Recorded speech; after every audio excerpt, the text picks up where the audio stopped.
Hello everyone, मैं पूजा और दोस्तों स्वागत करती हूँ आपका स्ट्रेस फ्री गार्डनिंग पे। अभी रेनी सीजन स्टार्ट हो चुका है और ऐसे में जितने हम खुश होते हैं कि पौधों की ग्रोथ अच्छी होगी, उतना ही हमें दुख भी हो जाता है अगर कोई पौधा मर जाए तो आज मैं आपके साथ शेयर करूँगी कुछ ऐसी सिंपल बातें, या मैं कहूँ ऐसे छोटे छोटे काम जो अगर आप ध्यान रखेंगे और अपने गार्डन में करेंगे तो आपका एक भी पौधा खराब नहीं होगा। सभी पौधे अच्छी ग्रोथ करेंगे, उनकी जो ग्रीन लीव्स हैं वो और भी चमकदार निकल कर आएंगी, यानी ग्रोथ जो है वो आपको डबल मिलेगी। पौधा कोई भी आपका गार्डन से नहीं जाएगा। तो वीडियो के एंड तक बने रहिएगा। और वीडियो शुरू करने से पहले आपसे रिक्वेस्ट है, अगर आप इंस्टाग्राम पर हैं वहां पर मुझे फॉलो कर सकते हैं। इसके अलावा आप मुझे मेरे सेकंड चैनल पूजा नैन राणा के नाम से उसको भी फॉलो कर सकते हैं कुछ डिफरेंट वीडियोस के लिए। तो चलिए दोस्तों शुरू करते हैं आज का वीडियो और बताती हूँ इस सीज़न में करने चाहिए हमें कौन से छोटे छोटे काम जो आपके पौधों को हमेशा हरा भरा रख सकते हैं। तो दोस्तों हमारा पहला काम रहेगा मिट्टी को समय समय पर लूज करना या उसकी गुड़ाई करना। उसका कारण ये है कि जब लगातार मिट्टी में पानी गिरता है, मैं कहूँ बारिश का पानी, तो जो हमारी मिट्टी है वो और भी ज़्यादा बाउंड हो जाती है, बहुत ज़्यादा उसके जो कण हैं एक दूसरे में फंस के हार्ड हो जाते हैं, जिसके कारण जड़ों तक हवा नहीं पहुंच पाती है और जो एक्स्ट्रा पानी होता है वो नीचे से पौधे के जो ड्रेनेज होल्स होते हैं उनसे नहीं निकल पाता है। तो हमें मिट्टी को लूज रखना है और इसी के साथ ध्यान रखना है जो गमलों के नीचे के छेद हैं उनको समय समय पर खोलते रहना है ताकि वो बंद ना हो। तो पहला काम हमारा गार्डन में यही रहेगा, मिट्टी को लूज रखेंगे और अपने जो गमले हैं उनके नीचे के छेद जो हैं उनको हम थोड़ा सा समय समय पर खोलते रहेंगे ताकि पानी उसमें स्टोर ना हो और हमारे पौधे की जड़ों को इस वजह से कोई नुकसान ना पहुंचे। इसके बाद आता है हमारा दूसरा काम जो बहुत ज़रूरी है, वो है कि हमें मिट्टी में फंजीसाइड ज़रूर मिक्स करना है। 15 से 20 दिन में आप फंजीसाइड मिक्स कर सकते हैं।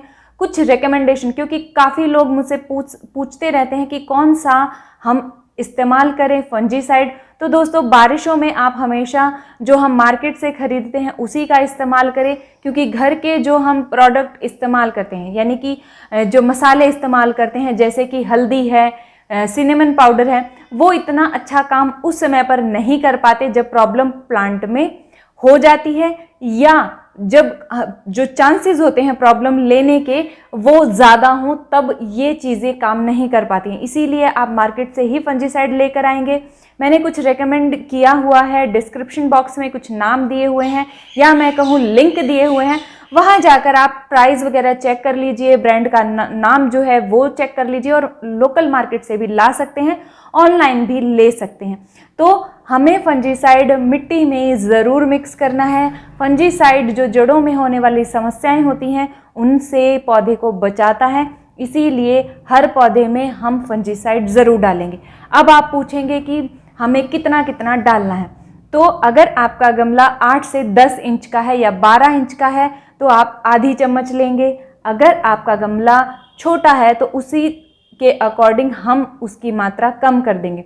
कम से कम 2 ग्राम तक पर पॉट ज़रूर डालिएगा ऊपर की मिट्टी लूज़ करने के बाद ही, और फिर आप उसमें पानी दे सकते हैं, या बारिश हो रही है तो बारिश के पानी के साथ अपने आप वो नीचे चला जाएगा।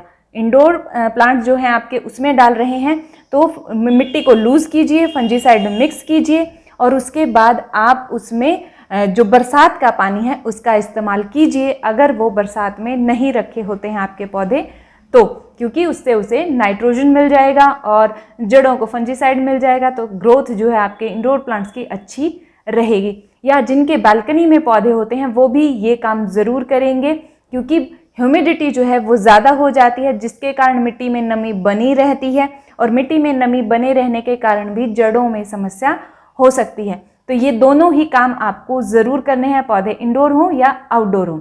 इसके बाद तीसरी बात हमें ध्यान रखनी है वो ये है कि फर्टिलाइज़र का इस्तेमाल अभी हम नहीं करेंगे। पौधों को फर्टिलाइज़र अगर आप अभी इस समय पर देंगे तो बारिश के पानी से वो जल्दी से ही मिट्टी से निकल जाएगा और पौधे को नहीं मिल पाएगा। और पानी में नाइट्रोजन की मात्रा, यानी बारिश के पानी में नाइट्रोजन की मात्रा ज़्यादा होती है। अगर आपने जो खाद है वो भी नाइट्रोजन वाली दे दी, यानी ज़्यादा नाइट्रोजन हो जाने के कारण आपके पौधे खराब हो सकते हैं, पत्तियां जल सकती हैं या कोई और समस्या आ सकती है। तो अभी आप कोई भी फर्टिलाइज़र नहीं देंगे, बारिशें रुक जाने के बाद ही आप किसी फर्टिलाइज़र का इस्तेमाल कीजिएगा। अक्टूबर बेस्ट टाइम रहेगा पौधों को फर्टिलाइज करने के लिए। तो जो हम यूट्यूब पर फालतू के फर्टिलाइज़र देखते हैं कुछ कुछ बनाकर, अक्सर यूट्यूब पर मैं वीडियो देखती हूँ कि कुछ भी वो मिक्स करके आपको बता देते हैं, डाल दीजिए पौधा मरता हुआ जिंदा हो जाएगा। तो ऐसा कुछ नहीं होता है। बारिशों में ये बात आपको ध्यान रखनी है, कोई भी ऐसा वैसा फर्टिलाइज़र अपने पौधे को नहीं देना है। अब बारी आती है अगले काम की, जो रहेगा इंसेक्टिसाइड स्प्रे करने का। जी हाँ, बारिशों में बहुत सारे इंसेक्ट्स हैं जो पौधों पर अटैक करते हैं, तो आपको ध्यान रखना है कि आपके पौधे इस चीज़ से बच सके या इस प्रॉब्लम से बच सके। कोई भी अच्छा इंसेक्टिसाइड आप बाय कर सकते हैं, कोई प्रॉब्लम नहीं है। नीम ऑयल अगर आपके पास है तो उसका स्प्रे भी आप रेगुलर बेसिस पर ज़रूर कीजिएगा। नीम ऑयल जो होता है वो लाइट होता है, इसीलिए उसको बार बार स्प्रे करना ज़रूरी होता है। तो आप ध्यान रखिए, अगर आप अपने इंडोर प्लांट्स पर नीम ऑयल का स्प्रे कर रहे हैं तो पहले दिन नीम ऑयल का स्प्रे कर दीजिए, 1-2 दिन उन्हें वैसे ही छोड़ दीजिए और फिर नॉर्मल पानी से या फिर नॉर्मल पानी में थोड़ा सा साबुन मिला लीजिए ताकि जो वो ऑयल है वो पत्तियों से निकल जाए और उसका स्प्रे कर दीजिए ताकि पत्तियां साफ भी हो जाए। तो ये काम आप कर सकते हैं अगर आप नीम ऑयल का इस्तेमाल कर रहे हैं। इसके अलावा आप कोई भी इंसेक्टिसाइड मार्केट से लेकर आइए और 20 दिन में एक बार अपने सभी पौधों पर इंसेक्टिसाइड का स्प्रे ज़रूर कीजिए। अगर पौधों में इंसेक्ट्स की प्रॉब्लम नहीं है तो भी स्प्रे करना है और 20 दिन में करना है। अगर प्रॉब्लम है तो आप 10 दिन में इंसेक्टिसाइड स्प्रे को रिपीट करेंगे ताकि वो समस्या जो है वो जल्दी से ख़त्म हो सके और बाकी पौधों में ना पहुँचे। तो इंसेक्टिसाइड का स्प्रे आपको ज़रूर करना है। तो दोस्तों, जो छोटे छोटे इंसेक्ट्स होते हैं या फंगल इन्फेक्शन होता है वो तो इंसेक्टिसाइड से ईजिली कवर हो जाता है, लेकिन कुछ इंसेक्ट्स ऐसे होते हैं या मैं कहूँ वॉर्म्स ऐसे होते हैं जो मिट्टी में जाकर बैठ जाते हैं, जैसे कि अर्थवॉर्म है, स्नेल्स हैं या छोटे छोटे आपको मक्खी जैसे कुछ इंसेक्ट्स होते हैं जो उड़ते रहते हैं, खासतौर पर इंडोर प्लांट्स में। तो उस समस्या से बचने के लिए आप जो हमारी विजिबल सॉइल होती है खासतौर पे इंडोर प्लांट्स में, या जो प्लांट थोड़ा शेड में रहते हैं जिनको आप बाहर नहीं निकाल सकते हैं, उसकी मिट्टी के ऊपर आप पत्थर रख दीजिए और फिर उसके ऊपर आप इंसेक्टिसाइड स्प्रे कर दीजिए। छोटे छोटे पत्थर से मिट्टी को कवर कर देंगे और ऊपर से इंसेक्टिसाइड का स्प्रे कर देंगे उन पत्थरों पर। तो इंसेक्टिसाइड की स्मेल से मिट्टी में वो इंसेक्ट्स नहीं जाएंगे, जिसके कारण आप उस समस्या को फेस नहीं करेंगे जो अक्सर बारिशों में पौधों में हो जाती हैं।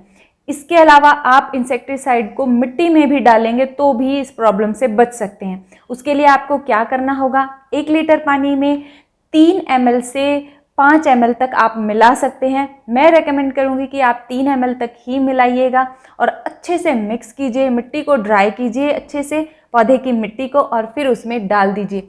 तो उसकी स्मेल से भी जो इंसेक्ट्स हैं वो नहीं आएंगे और पौधे को कोई प्रॉब्लम नहीं होगी। वो आपके पौधों के लिए काफ़ी अच्छा काम करेगा, कोई प्रॉब्लम क्रिएट नहीं होगी। अगर आपको डर लगता है तो पत्थर वाला जो मैंने आपको बताया वो बेस्ट है, वो कर सकते हैं। तो ये काम अगर आप करेंगे तो आप इस प्रॉब्लम से ईजिली बच पाएंगे। आपको फ्यूचर में भी ये प्रॉब्लम नहीं फेस करनी पड़ेगी, क्योंकि इसी समय पर मिट्टी में ये घुस जाते हैं और फिर हमें घर में घूमते हुए नज़र आते हैं। अगर आपके पेट हैं, आप पेट रखते हैं या छोटे बच्चे हैं, तो ये फिर आपको ज़रूर करना चाहिए, क्योंकि ये फिर आप समझ ही गए होंगे थोड़ा सा नुकसानदायी हो सकते हैं हमारे बच्चों के लिए।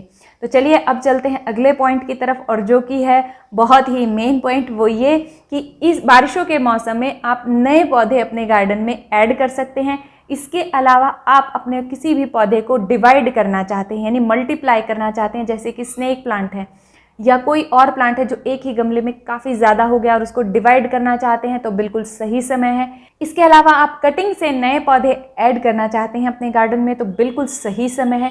इस समय पर आप अपने गार्डन में नए नए पौधों की कटिंग लगा सकते हैं और ईजिली उन्हें ग्रो कर सकते हैं। अगर आप जानना चाहते हैं कि कौन कौन से पौधे हैं जिनको आप अभी कटिंग से लगा सकते हैं, तो नेक्स्ट वीडियो मैं आपके साथ इसी टॉपिक पर शेयर करूंगी, तो बने रहिएगा। और उम्मीद करती हूँ दोस्तों ये वीडियो आपके लिए किसी न किसी रूप में हेल्पफुल ज़रूर रही होगी। अगर हाँ तो लाइक कीजिएगा। आप ही के जैसे आपके दोस्त या फैमिली मेम्बर हैं जो गार्डनिंग करना पसंद करते हैं, उनके साथ आप ये वीडियो शेयर भी कर सकते हैं। मिलते हैं फिर नेक्स्ट वीडियो में, तब तक के लिए अपना बहुत सारा ध्यान रखिए, खुश रहिए, बाय बाय।